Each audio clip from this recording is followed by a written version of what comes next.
Shamshabad airport లో విమానానికి మరోసారి బెదిరింపు కాల్స్ వచ్చాయి. ఢిల్లీ నుంచి శంషాబాద్ కు వచ్చిన ఎయిర్ ఇండియా విమానానికి బెదిరింపు మెయిల్ వచ్చింది. దీంతో అప్రమత్తమైన సిబ్బంది వెంటనే విమానాన్ని సేఫ్ గా ల్యాండ్ చేశారు. అనంతరం ప్రయాణికుల్ని ఐసోలేషన్ సెంటర్ కు తరలించి విమానంలో తనిఖీలు చేపట్టారు అధికారులు.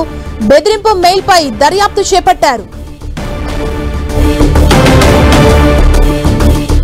ఇదే అంశానికి సంబంధించి మరింత సమాచారం మా ప్రతినిధి కిరణ్ మనకు అందిస్తారు. కిరణ్, గడిచిన కొద్ది రోజులుగా విమాన ప్రయాణికులను ఫేక్ మెయిల్ బాంబు బెదిరింపు బాల్స్ భయపెడుతున్నట్టుగా మనం చెప్పాల్సి ఉంది. గడిచిన 3 రోజుల నుంచి కూడా ఇటు వివిధ ప్రాంతాల నుంచి శంషాబాద్ ఎయిర్పోర్ట్ కు వచ్చే విమానాలకి అటు ఫేక్ మెయిల్ బాంబు బెదిరింపులు రావడంతో ఇటు విమాన శాఖ సంబంధించిన అధికారులతో పాటు ప్రయాణికులు కూడా తీవ్ర భయాందోళనకు గురవుతున్న పరిస్థితి కనిపిస్తుంది. ఎందుకంటే వాస్తవానికి విమానంలో ట్రావెల్ చేయాలంటే ప్రయాణికుడితో పాటు ప్రయాణికుడి లగేజ్ ని కూడా చాలా క్షుణ్ణంగా పరిశీలించిన తర్వాతనే కూడా లోపలికి అనుమతిస్తారు. కానీ గడిచిన కొద్ది రోజులుగా వివిధ ఎయిర్లైన్ సంస్థలకు సంబంధించిన విమానాలకి ఫేక్ మెయిల్స్ రావడం ప్రస్తుతానికి అయితే ఇటు ఉన్నతాధికారులను అదేవిధంగా సిబ్బందిని ప్రయాణికులను కూడా భయాందోళనకు గురి చేసినట్టుగా మనమైతే చెప్పుకోవాల్సి ఉంటుంది. ప్రస్తుతానికి అయితే నిన్న రాత్రి ఇండిగో ఇటు ఎయిర్ ఇండియా సంబంధించిన విమానానికి ఫేక్ మెయిల్ వచ్చిన సందర్భంలో చాలా సేపు, ఎందుకంటే వారు వచ్చిన సమయంతో పోల్చుకుంటే